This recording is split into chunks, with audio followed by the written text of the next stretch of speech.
Hello everyone, welcome back. I'm your friend in Saxo. Today we'll be starting to read a new book.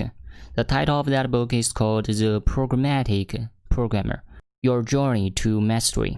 It's a very popular book in the programming world. Let's just go to the chapter 1, A Pragmatic Philosophy. This book is about you. Make no mistake. It is your career, and more importantly, topic 1, it's your life. You own it.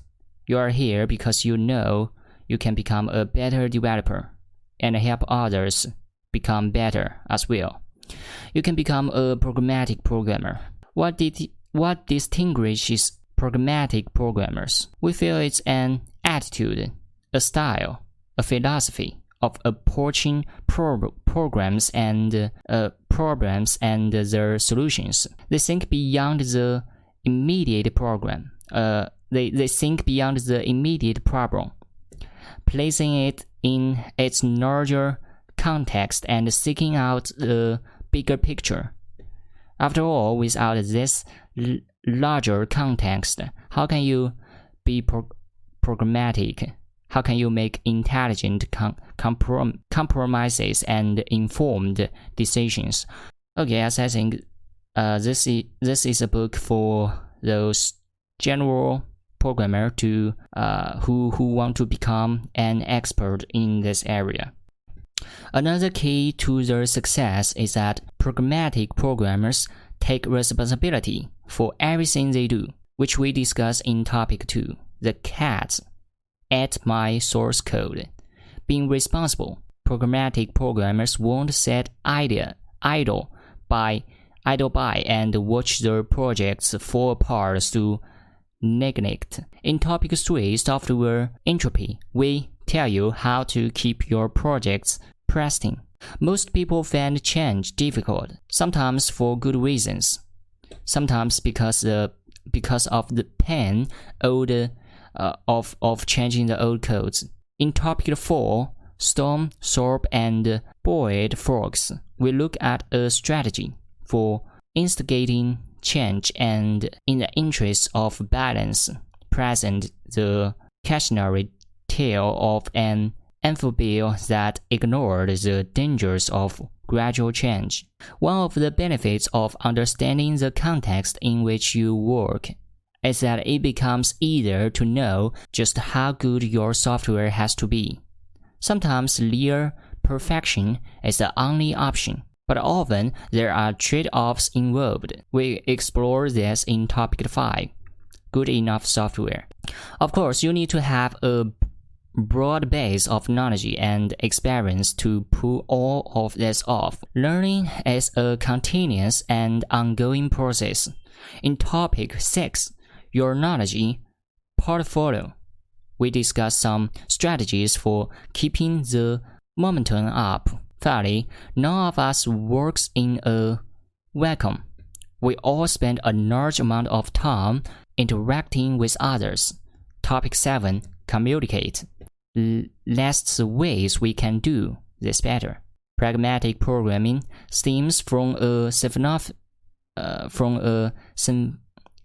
synthesis of pragmatic thinking. This chapter sets the basics for that philosophy. Topic 1, It's your life. I'm not in this world to live up to your expectations, and you're not in this world to live up to mine. Bruce Lee. It is your life. You own it. You run it. You create it. Many developers we talk to are frustrated. Their concerns are varied. Some feel they are stagnating in their job. Others that technology has passed them by. Folks feel they are underappreciated or underpaid, or that their teams are toxic. Maybe they want to move to Asia, to Europe, or work from home. And the answer we give is always the same. Why can't you change it? Why can't you change it? Software development must appear close to the top of any nest of careers where you have control. All skills are in demand. All knowledge crosses geographic boundaries. We can work remotely. We are paid well. We really can do just about anything we want. But for some reason, developers seem to resist changing. They hunker down and hope things will get better. They look on passively as their skills become dated and complain that their companies don't treat them. They look at ads for exotic locations on the bus, then step off into the chilling rain and tread into work. So here's the most important tab in this book. Topic 3.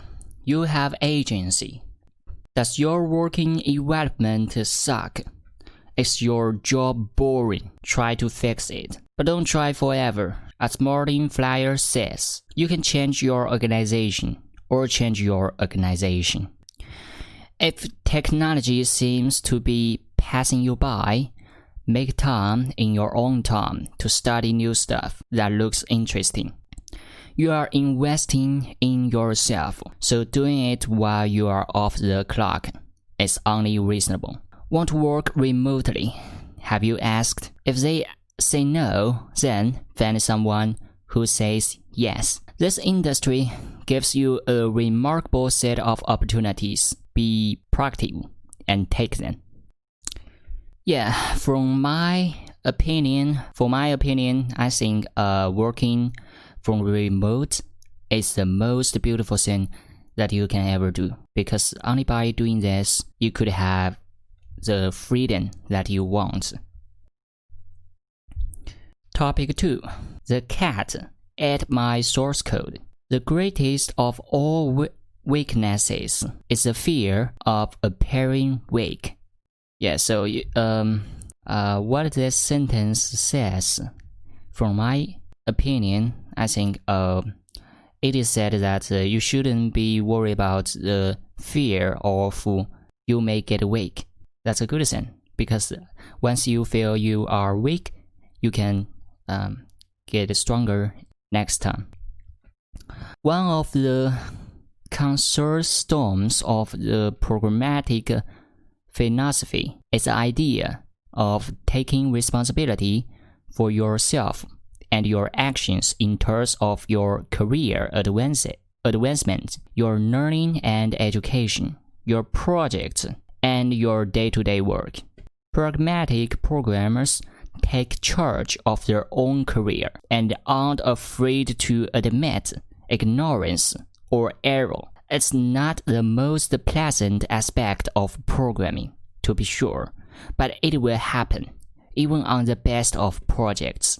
Despite the testing, good documentation, and solid automation, things go wrong. Deliveries are late, unforeseen technical problems come up. Those things may happen. These things happen, and we try to deal with them as professionally as we can. This means being honest and direct. We can be proud of our abilities, but we must own up to our shortcomings, or ignorance, and our mistakes. Yeah, you may ask me why you should always admit that you may get things wrong. Well, it's simply because if you think you are doing a perfect work, how can you improve it? Or if you think you are perfect, how can you improve yourself?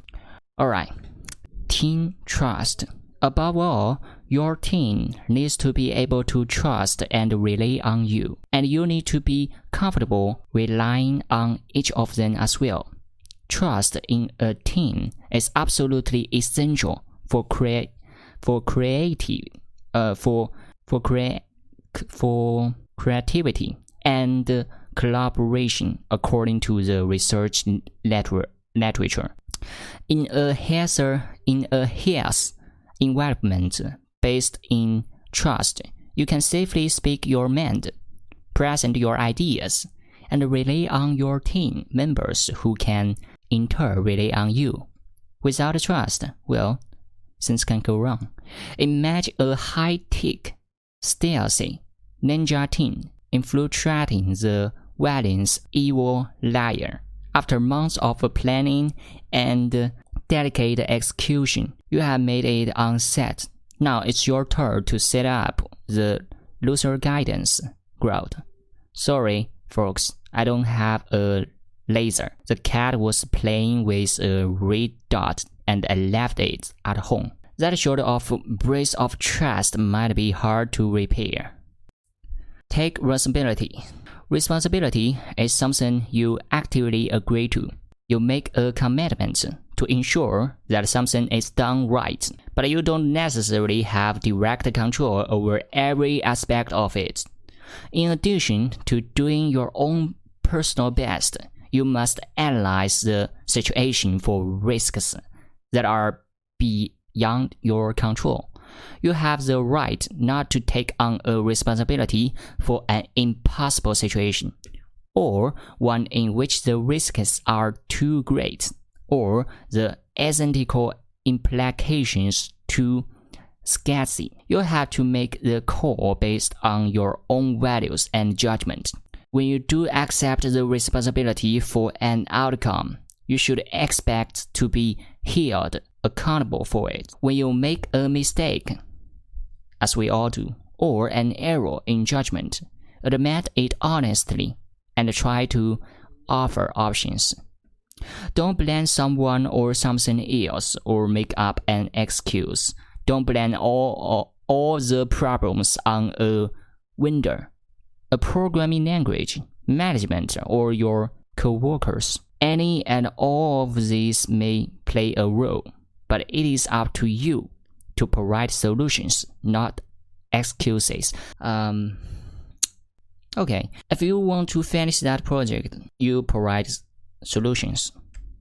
If the solutions goes wrong, later you admit it and you try to find a better way for doing that. If there was a risk that the vendor won't come through for you, then you should have had a contingency plan. If your mass storage melts, taking off your source code with it, and you don't have a backup, it's your fault. Telling your boss, the cat ate my source code, just won't cut it.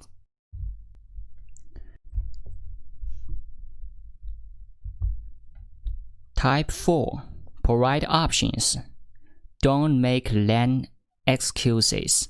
Before you approach anyone to tell them why something can't be done, it's late, or it's broken, stop and listen to yourself. Talk to the rubber duck on your monitor, or the cat. Does your excuse sound reasonable or stupid? How's it going to sound to your boss? Run through the conversation in your mind. What is the other person likely to say? Will they ask, have you tried this? Or, didn't you consider that? How will you respond? Before you go and tell them the bad news, is there anything else you can try? Sometimes you just know what they are going to say, so save them the trouble. Instead of excuses, provide options. Don't say it can be done. Explain what can be done to salvage the situation. Does code have to be deleted? Tell them so, and explain the value of refactoring. Do you need to spend time prototyping to determine the best way to process? Do you need to introduce better testing or automation to prevent it from happening again? Perhaps you need additional resources to complete this task, or maybe you need to spend more time with the users, or maybe it's just you. Do you need to learn some technique or technology in greater depths? Would a bug or a course help? Don't be afraid to ask, or to admit that you need help. Try to flesh out the lame excuses before voicing them out. If you must, tell your card first. After all, if little Tidies is going to take the blame. Okay, here we I just found an interesting fact that every programmer, if they are a really programmer, they must have a cat. And there has also another interesting fact that it is that if you don't have a stable environment to live, you cannot have a cat. Because what if the roommates you live with doesn't like cats? Okay, so if that happens to you, just move out to live by your own, to have your own house first. Software entropy. While software development is immune from almost all physical laws, the inexorable increase in entropy hits us hard. Entropy is a term from physics that refers to the amount of disorder in a system. Unfortunately, the laws of thermodynamics guarantee that the entropy in the universe tends toward a maximum. When disorder increases in software, we call it software rot. Some folks might call it by the more optimistic term, technical debt, with the implied notion that they will pay it back someday. They probably won't. Whatever the land, so both their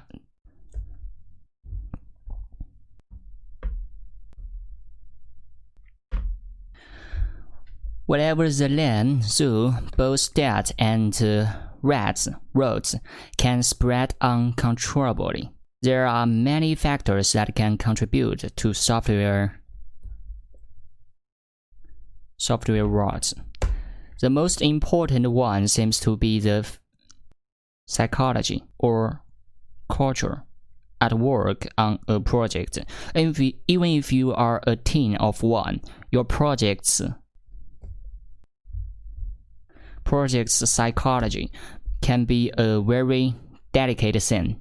Despite the best laid plans and the best people, a project can still experience ruin and decay during its lifetime. Yet there are other projects that, despite enormous difficulties and constant setbacks, successfully fight nature's tendency toward disorder and manage to come out pretty well. What makes the difference? In inner cities, some buildings are beautiful and clean, while others are rotting hulks. Why? Researchers in the field of crime and urban decay discovered a fascinating trigger mechanism, one that very quickly turns a clean, intact, inhabited building into a smashed and abandoned derelict, a broken window. One broken window left unrepaired for any substantial length of time instills in the inhabitants of the building a sense of abandonment, a sense that the powers that be don't care about the building. So another window gets broken. People start lettering. Gravity appears. Serious structural damage begins. In a relatively short span of time, the building becomes damaged beyond the owner's desire to fix it, and the sense of abandonment becomes reality. Why would that make a difference?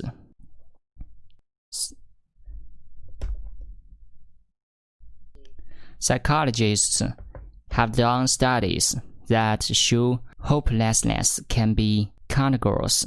Think of the flu virus in close quarters. Ignoring a clearly broken situation reinforces the ideas that perhaps nothing can be fixed, that no one cares. or is dumped, or negative thoughts which can spread among team members, creating a vicious spiral. Tip 5.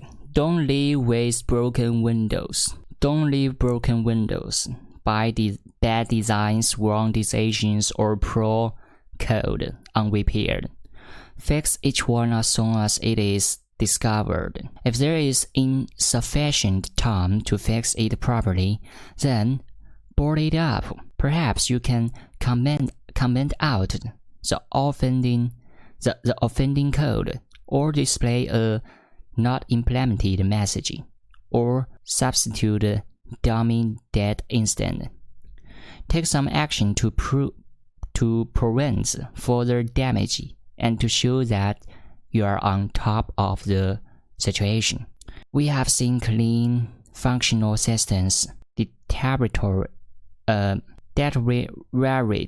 pretty quickly once windows start breaking. There are other factors that can contribute to software woes, and we will touch on some of them elsewhere, but the neglect accelerates the road faster than any other factor.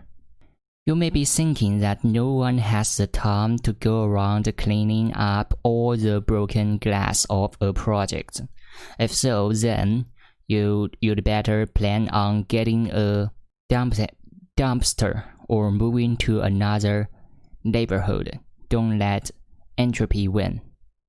First, do no harm. Andy once had an acquaintance who was absently rich. His house was immaculate, loaded with priceless antiques, objects, art, and so on. One day, a tapestry that was hanging a little too close to a fireplace caught on fire. The fire department rushed in to save the day and his house, but before they dragged their big, dirty horses into the house, they stopped with a fire wagon to roll out a mat between the front door and the source of the fire. They didn't want to mess up the carpet. Now, that sounds pretty extreme. Surely, the fire department's first priority is to put out the fire, collateral damage be damned. But they clearly had assessed the situation, were confident of their ability to manage the fire, and were careful not to inflict unnecessary damage to the property.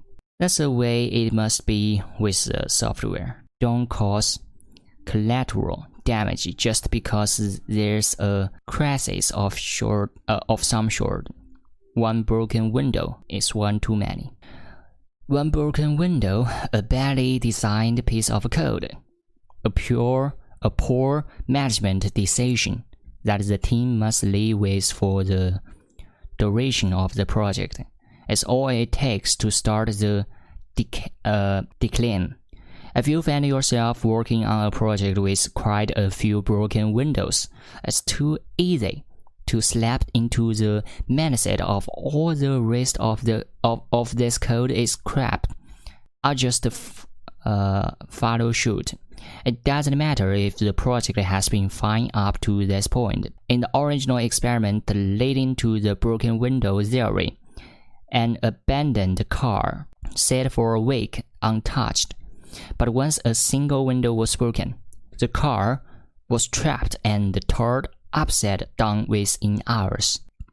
By the same token, if you find yourself on a project where the code is pristinely beautiful, cleanly written, well designed, and elegant, you will likely take extra special care not to mess it up, just like the firefighters. Even if there's a fire running, deadline, releasing date, trade show demo, and so on, you don't want to be the first one to make a mess and inflict additional damage. Just tell yourself no broken windows. Okay, in other words, no fucking mistakes, even if it is small. Topic 4. Storm, Soap, and Boiled Frogs. The 3 soldiers returning home from war were hungry. When they saw the village ahead, their spirits lifted. They were sure the villagers would give them a meal. But when they got there, they found the doors locked and the windows closed. After many years of war, the villagers were short of food and hoarded what they had. Undeterred, the soldiers boiled a pot of water and carefully placed the 3 storms into it. The amazed villagers came out to watch. "This is storm soup," the soldiers explained. "Is that all you put in it?" asked the villagers. "Absolutely, although some say it tastes even better with a few carrots," a villager ran off, returning in no time with a basket of carrots from his herd. A couple of minutes later, the villagers again asked, "Is that it?" "Well," said the soldiers, "a cup of potatoes." "Give it body," from another villager. Over the next hour, the soldiers listed more ingredients that would enhance the soup: beef, legs, salt, and herbs. Each time, a different villager would run off to read their personal storms. Eventually, they had produced a large pot of steaming soap. The soldiers removed the storms and they sat down with the entire village to enjoy the first square meal any of them had eaten in months. There are a couple of morals in the storm soup story. The villagers are tracked by the soldiers, who use the villagers' curiosity to get food from them. But more importantly, the soldiers act as a catalyst, bringing the village together so they can jointly produce something that they couldn't have done by themselves. A synergistic result. Eventually, everyone wins because everyone has the soap. Every now and then, you might want to emulate the soldiers. You may be in a situation where you know exactly what needs doing and how to do it. The entire system just appears before your eyes. You know it entirely. But ask permission to tackle the whole thing and you'll be met with delays and blank stares. People will form committees. Budgets will need approved, and things will get complicated. Everyone will guard their own resources. Sometimes this is called startup fatigue.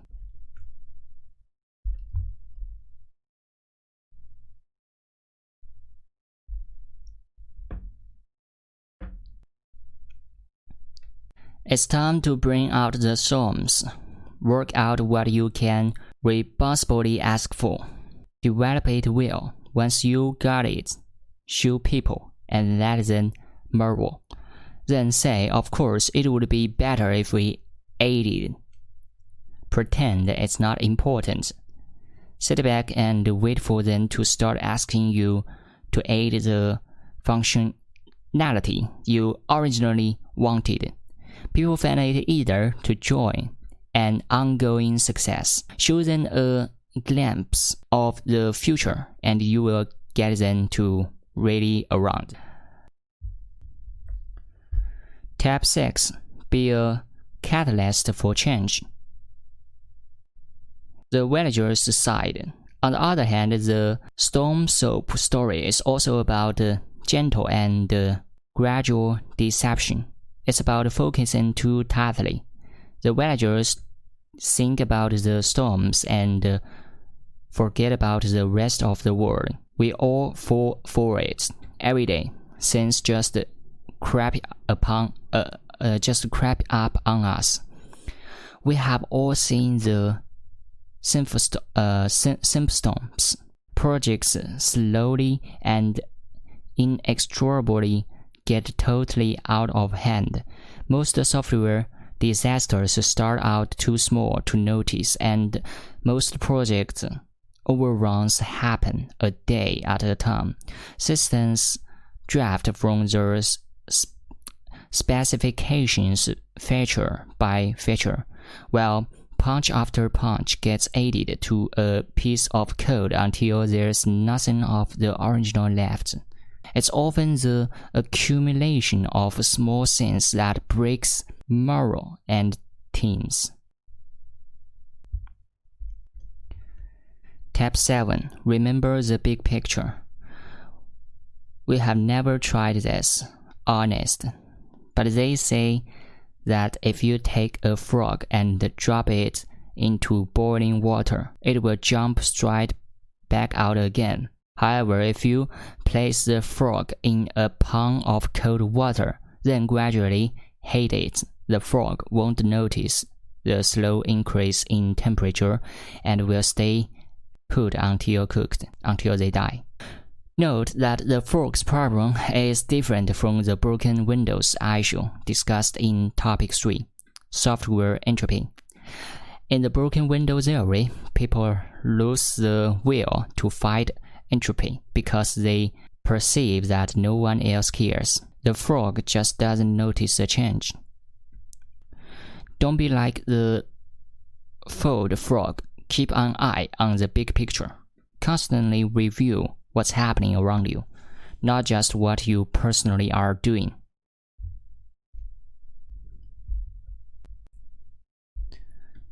Topic 5. Good enough software. Starting to better. There's an old joke about a company that places an order for 10,000 ICs with a Japanese manufacturers. Part of the specification was a defect rate, one chip in 10,000. A few weeks later, the order arrived, one large box containing thousands of ICs, and a small one containing just 10. Attached to the small box was a label that read, "These are the 40 ones." If only we really had this kind of control over quality, but the real world just won't let us produce much that's truly perfect, particularly not bug-free software. Time, technology, and temperaments all conspire against us. However, this doesn't have to be frustrating. As E.D. Uden described in an article in IEEE Software, when good enough software is best, you can discipline yourself to write software that's good enough for your users, for future maintainers, for your own peace of mind. You'll find that you are more productive and your users are happier. And you may well find that your programs are actually better for the shorter incubation. Before we go any further, we need to qualify that we are about to say the first good enough does not imply sloppy or poorly produced code. All systems must meet their users' requirements to be successful and meet basic performance, privacy, and security standards. We are simply advocating that users be given an opportunity to participate in the process of deciding when what you have produced is good enough for their needs. Involving your users in the trade-off. Normally, you are writing software for other people. Often you will remember to find out what they want. But do you ever ask them how good they want the software to be? Sometimes there will be no choice if you are working on pacemakers, an autopilot, or a low-level library that will be widely disseminated. The requirements will be more stringent and your options more limited because it has to be reliable. However, if you are working on a brand new product, you will have different constraints. The marketing people will have promises to keep.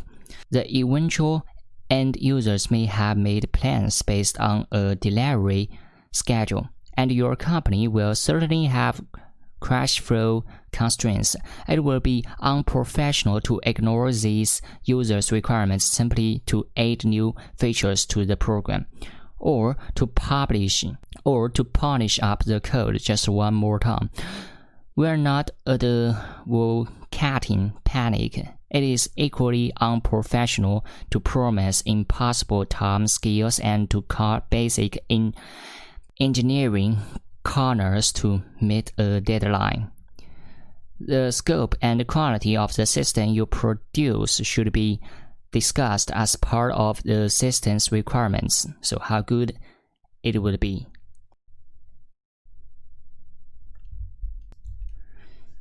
Tip 8. Make quality a requirements issue. Often you'll be in situations where trade-offs are involved. Surprisingly, many users would rather use software with some rough edges today than wait a year for a shiny bell and whistles version or a perfect version. They would like to use a basic version than a perfect version, but they have to wait for a year. Many IT departments with tight debugs would agree. Great software today is often preferable to the fantasy of perfect software tomorrow. If you give your users something to play with early, their feedback will often lead you to a better eventual solution. Yeah, that's for real. You have to give them a prototype or a demo. Once they played that, once they have used that, they can give you better feedbacks. Often they would give you a better feedback. Then you can improve your software based on those feedbacks. Know when to stop. In some ways, programming is like painting. You start with a blank canvas and certain basic raw materials. You use a combination of science, art, and craft to determine what to do with them. You sketch out an overall shape, paint the underlying environment, then fill in the details. You constantly step back with a critical eye to view what you have done. Every now and then you will do a chorus away and start again. But artists will tell you that all the hard work is ruined if you don't know when to stop. If you add layer upon layer, detail over detail, the painting becomes lost in the paint. Don't spoil a perfectly good program by over-embellishment and over-refinement. Move on and let your code stand in its own right for a while. It might not be perfect, don't worry, it could never be perfect. In Chapter 7, while you are coding, we'll discuss philosophies for developing code in an imperfect world. It can be never perfect. Yeah, it is true. Even for people, for human beings like us, we can never be perfect, but we can always make us perfect. Topic 6. Your knowledge portfolio.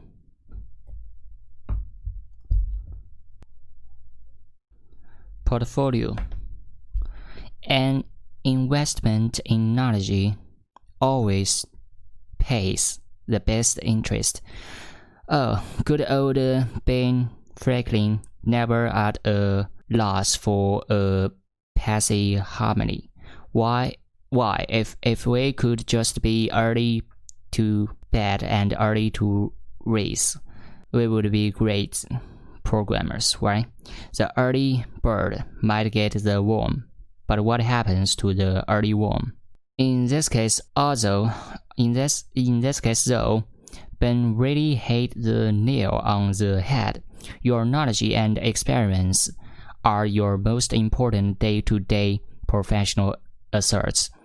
Unfortunately, they are expiring assets. Your knowledge becomes out of date as new techniques, languages, and environments are developed. Changing market forces may render your experience obsolete or irrelevant. Given the ever-increasing pace of change in our technical society, this can happen pretty quickly, very quick, for my opinion. As the value of your knowledge decreases, so does your value to your company or client. We want to prevent this from ever happening. Your ability to learn new things is your most important strategic asset. But how do you learn how to learn, and how do you know what to learn? Your knowledge portfolio. We like to think of all the facts programmers know about computing, the complication domains they work in, and all their experiments as their knowledge portfolio.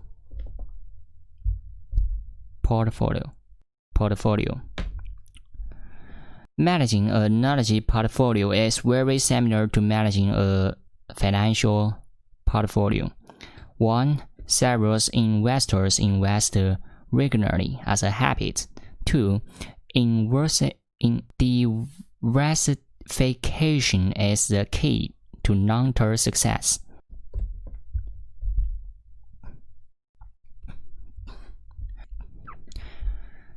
3. Smart investors balance their portfolio between conservative and high-risk, high-reward investments. 4. Investors try to buy low and sell high for maximum return. 5. Portfolios should be reviewed and rebalanced periodically. To be successful in your career, you must invest in your knowledge portfolio using these same guidelines. The good news is that managing this kind of investment is a skill just like any other. It can be learned. The trick is to make yourself do it initially and form a habit. Develop a routine which you follow until your brain internalize it. At that point, you'll find yourself sucking up new knowledge automatically. Building your portfolio. Invest regularly. Just as in financial investing, you must invest in your knowledge portfolio regularly, even if it's just a small amount. The habit is as important as the sums, so plan to use a consistent time and place, aware from interruptions. A few simple goals are listed in the next section. Diversity. The more different things you know, the more valuable you are. As a baseline, you need to know the ins and outs of the particular technology you are working with currently. But don't stop there. The face of computing changes rapidly. Hard technology today may well be close to useless, or at least not in demand tomorrow. The more technologies you are comfortable with, the better you will be able to adjust to change. And don't forget all the other skills you need, including those in non-technical areas, for example, speaking English. Manage risk. Technical excess along a spectrum from risky, potentially high reward to no risk, no reward standards. It's not a good idea to invest all of your money in high risk stocks that might collapse suddenly, nor should you invest all of it conservatively and miss out on possible opportunities. Don't put all your technique eggs into one basket.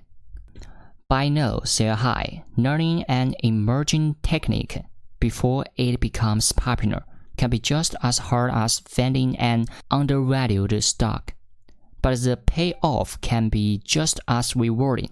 Learning Java back when it was first introduced and unknown may have been risky at the time, but it pays off handsomely for the early adopters when it became an industry mainstay later.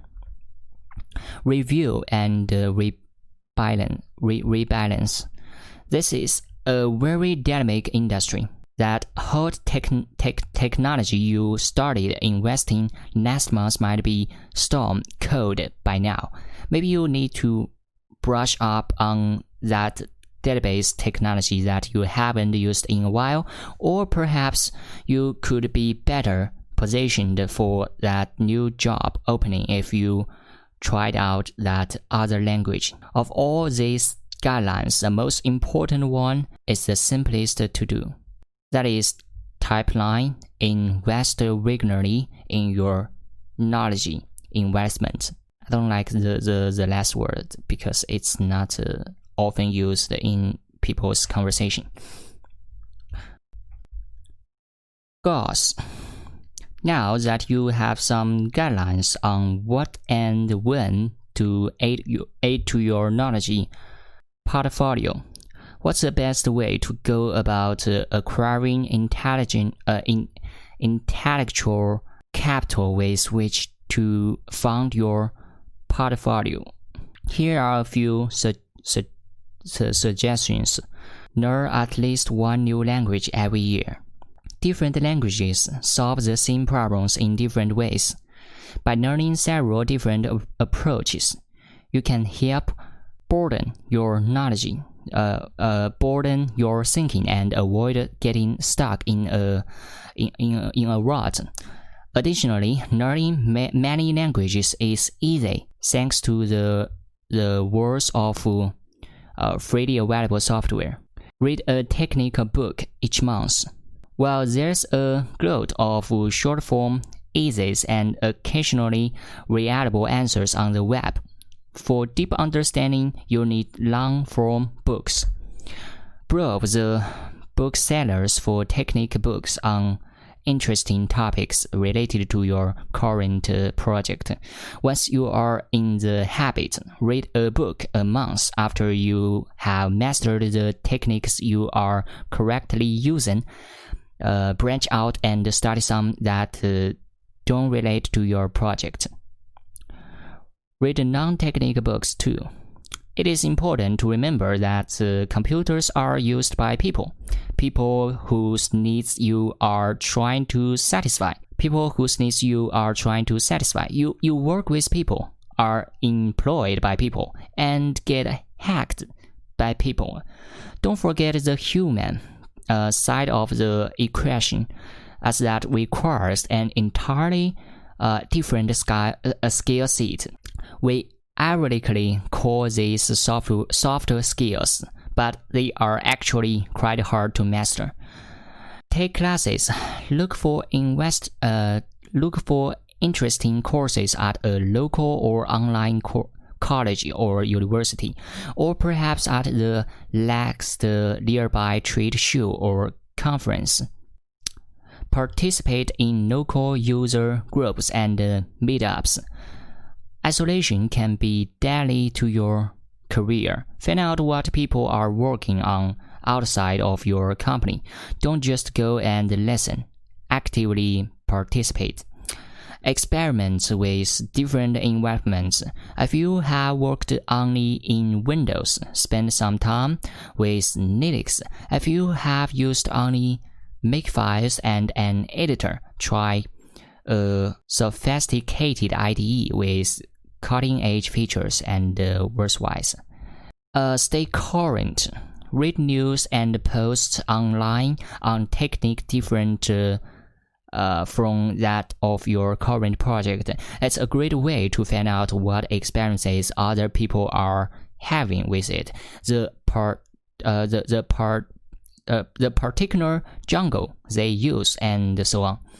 It is important to continue investing. Once you feel comfortable with some new language or bit of technology, move on, learn another one. So learning is a process that will last forever. You cannot stop this process if you want to be updated over time. It doesn't matter whether you ever use any of these technologies on a project or even whether you put them on your resume. The process of learning will expand your thinking, opening you to new possibilities and new ways of doing things. The cross-pollination of ideas is important. Try to apply the lessons you have learned to your current project. Even if your project doesn't use that technology, perhaps you can borrow some ideas. Get familiar with object orientation, for instance, and you will write procedural programs differently. Understand the functional programming paradigm, and you will write object-oriented code differently, and so on. Opportunities for learning. So you are reading very occasionally. You are on top of all the latest breaking developments in your field. Not an easy thing to do. And somebody asks you a question, you don't have the faintest idea what the answer is, and freely admit as much. Don't let it stop there. Take it as a personal challenge to find the answer. Ask around, search the web, and scholarly parts too. Not just the consumer parts. If you can't find the answer yourself, find out who can. Don't let it rest. Talking to other people will help build your personal network, and you might surprise yourself by finding solutions to other unrelated problems along the way, and that old portfolio just keeps getting bigger. All of this reading and researching takes time, and time is already in short supply, so you need to plan ahead. Always have something to read in an otherwise dead moments. Time spent waiting for doctors and dentists can be a great opportunity to catch up on your reading, but be sure to bring your own e-reader with you, or you might find yourself zombing through a doc in 1973 about Panda New Ganglet. Critical thinking. The last important point is to think critically about what you read and hear. You need to ensure that the knowledge in your portfolio is accurate and unswayed by either vendor or media hype. Beware of the zealots who insist that their dogma provides the only answer. It may or may not be applicable to you and your project. Never underestimate the power of commercializing. Just because a web search engine lets hands first doesn't mean that it's the best match. The content provider can pay to get top billing. Just because a bookstore features a book prominently doesn't mean it's a good book or even popular. They may have been paid to place it there. So you have to have a critical thinking about all those informations that you get from the network. Especially if you are a Chinese, you must you must be critical for this, because all those things you can get from the Chinese network, they've been controlled by something. I couldn't give you a clear answer, but you have to know it. All those information you get there, it's not trustable. Okay, top 10. Critically analyze what you read and hear. Critical thinking is an entire discipline unto itself, and we encourage you to read and study all you can about it. In the meantime, here's a head start with a few questions to ask and think about. Ask the 5 whys. A favorite consulting trick: ask why at least 5 times. Ask a question and get an answer. Dig deeper by asking why. Repeat as if you were a petulant 4-year-old, but a polite one. You might be able to get closer to a road course this way. Who does this benefit? It may sound critical. It may sound cynical, but follow the money can be a very helpful path to analyze. The benefits to someone else or another organization may be aligned with your own or not. What's the context? Everything occurs in its own context, which is why one-size-fits-all solutions often don't. Consider an article or book touting a best practice. Good questions to consider are: best for who? What are the prerequisites? What are the consequences, short and long term? When or where would this work? Under what circumstances? Is it too late, too early? Don't stop with first order thinking. What will happen next? But your second order thinking, what will happen after that? Why is this a problem? Is there an underlying model? How does the underlying model work? Unfortunately, there are very few simple answers anymore. But with your extensive portfolio, and by applying some critical analysis to the torrent of technical articles you will read, you can understand the complex answers.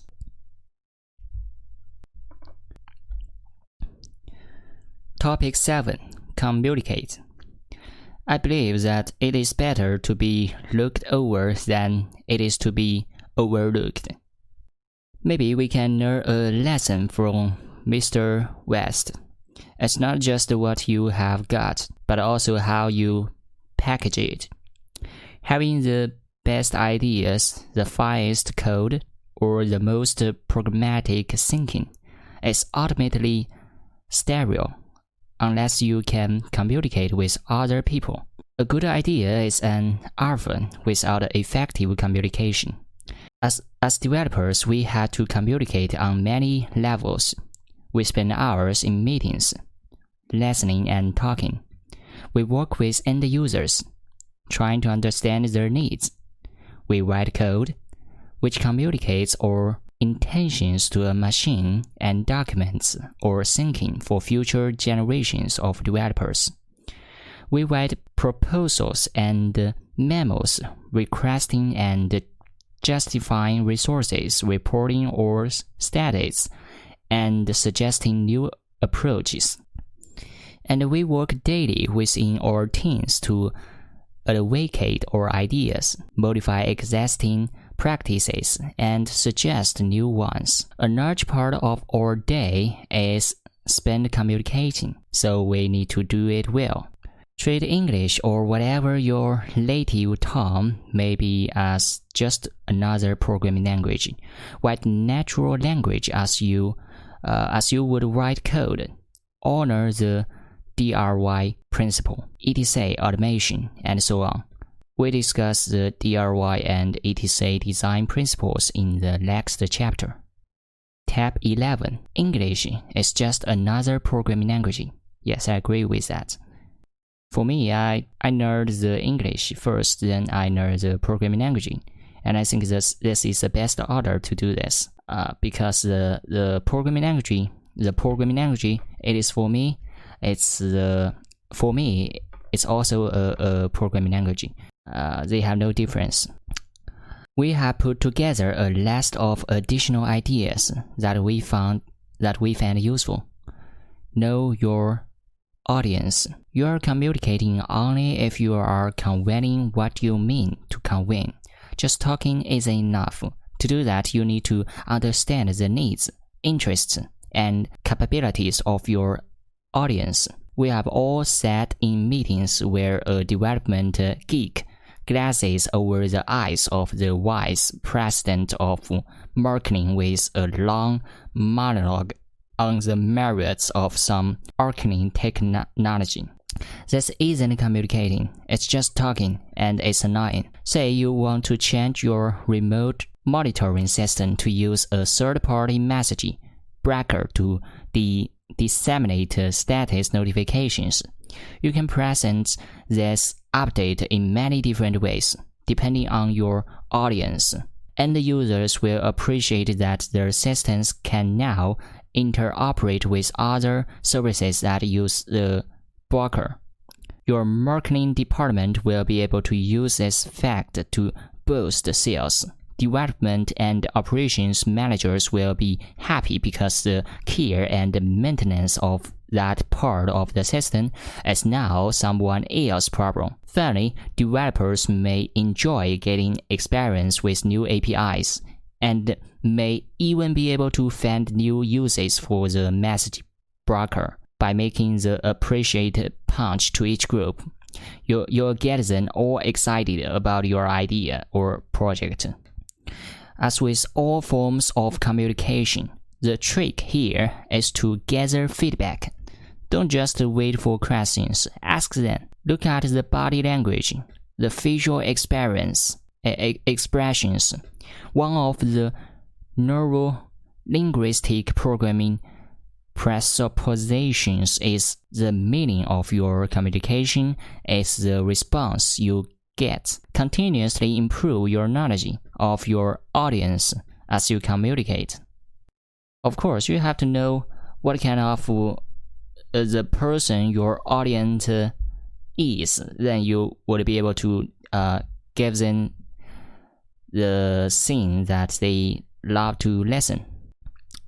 Know what you want to say. Probably the most difficult part of the more formal styles of communication used in business is working out extremely what it is you want to say. Fiction writers often bloat out their books in detail before they start, but people writing technical documents are often happy to sit down at a keyboard, enter first introduction, and start tapping whatever comes into their hands next. Plan what you want to say, write an outline.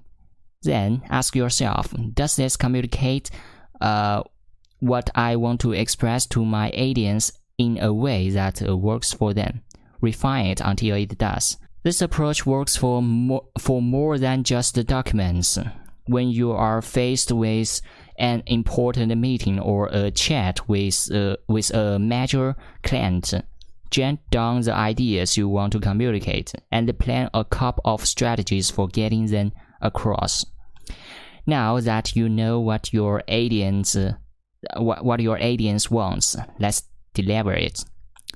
Choose your moments. It's 6 o'clock on Friday afternoon, following a week when the ideators have been in. Your boss's youngest is in the hospital. It's pouring rain outside and the commute home is guaranteed to be a nightmare. This probably isn't a good time to ask her for a memory upgrade for your laptop. As part of understanding what your audience needs to hear, you need to work out what their priorities are.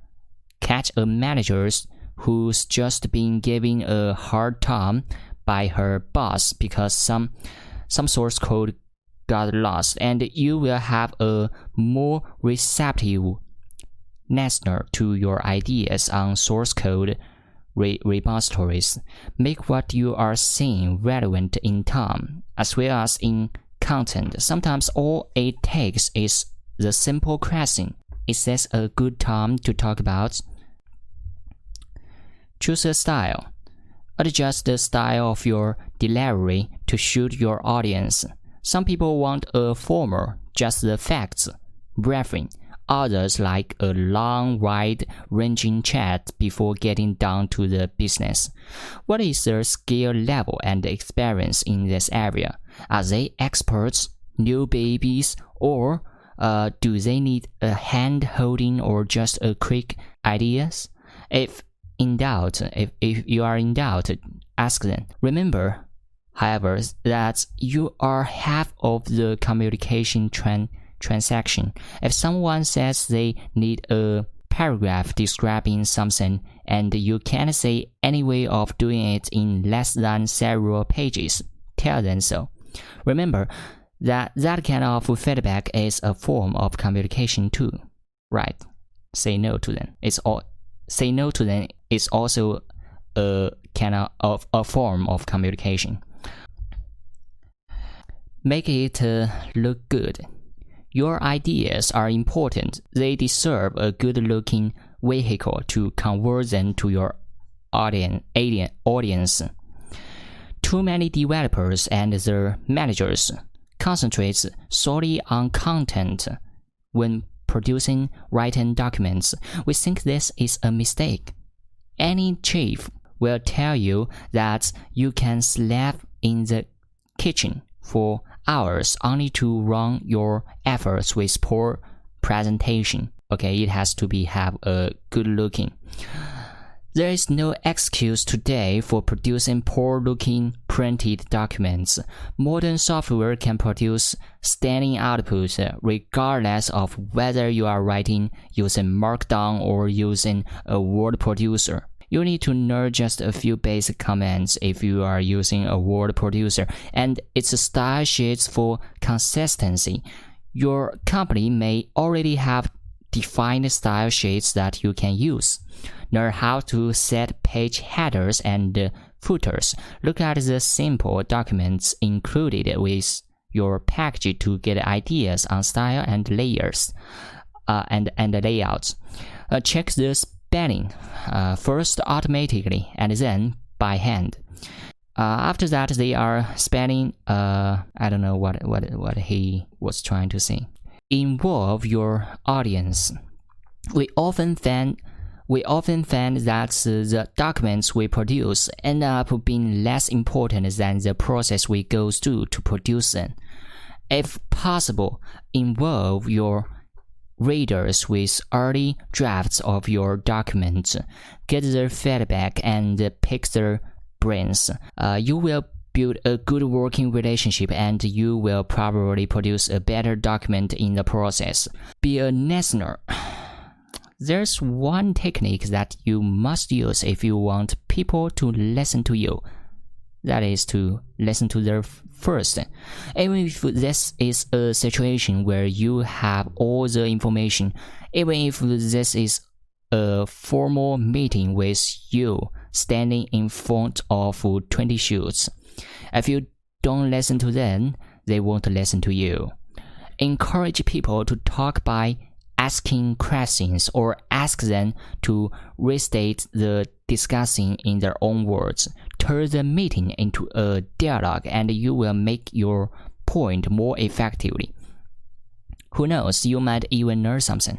Okay, that's okay, because why you would ask them to ask you question? Oh, it's simply because you don't know what kind of stuff they want to hear. So you have to ask them, hey, what kind of stuff you like? Then you give them the answers. Okay, get back to people. If you ask someone a question, you feel they are impolite if they don't respond.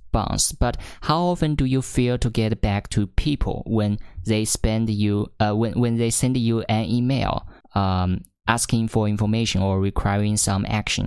In the rush of everyday life, it's easy to forget. Always respond to emails and voice emails, even if the response is simply, "I'll get back to you later. Keeping people informed makes them far more forgiving of the occasional slap and makes them feel that you haven't forgotten them. Tab 12. It's both what you say and the way you say it. Unless you work in a vacuum, you need to be able to communicate. The more effective that communication, the more influential you become. Documentation. Finally, there's a matter of communicating where documentation. Typically, developers don't give much thought to documentation. At best, it is an unfortunate necessity. At worst, it is treated as a low priority task in the hope that management will forget about it at the end of the project. Pragmatic programmers embrace documentation as an integral part of the overall development process. Writing documentation can be made either by not duplicating effort or wasting time, and by keeping documentation close at hand in the code itself. In fact, we want to apply all of our pragmatic principles to documentation as well as to code. Type 13. Build documentation in, don't bolt it on. It's easy to produce good-looking documentation from the comments in source code, and we recommend adding comments to modules and exported functions to give other developers a leg up when they come to use it. However, this doesn't mean we agree with the folks who say that every function, data structure, type declaration, and so on needs its own comments. This kind of mechanical comment writing actually makes it more difficult to maintain code. Now, there are two things to update when you make a change. So, restrict your non-API commenting to discussing why something is done, its purpose, and its legal. The code already shows how it is done, so commenting on this is redundant and is a violation of the DRY principle. Commenting source code gives you the perfect opportunity to document those elusive bits of a project that can be documented anywhere else. Engineering trade-offs, why decisions were made, what other alternatives were discussed, and so on. Summary: you have to know what you want to say. You have to know your audience. You have to choose your moment. You have to choose a style. You have to make it look good, and you have to involve your audience. And you have to be a listener. You have to get back to people. You have to keep code and documentation together.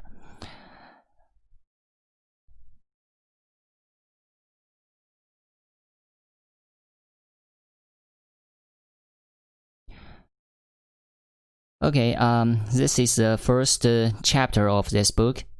I'll probably see you in the next chapter. I'll see you there. Bye.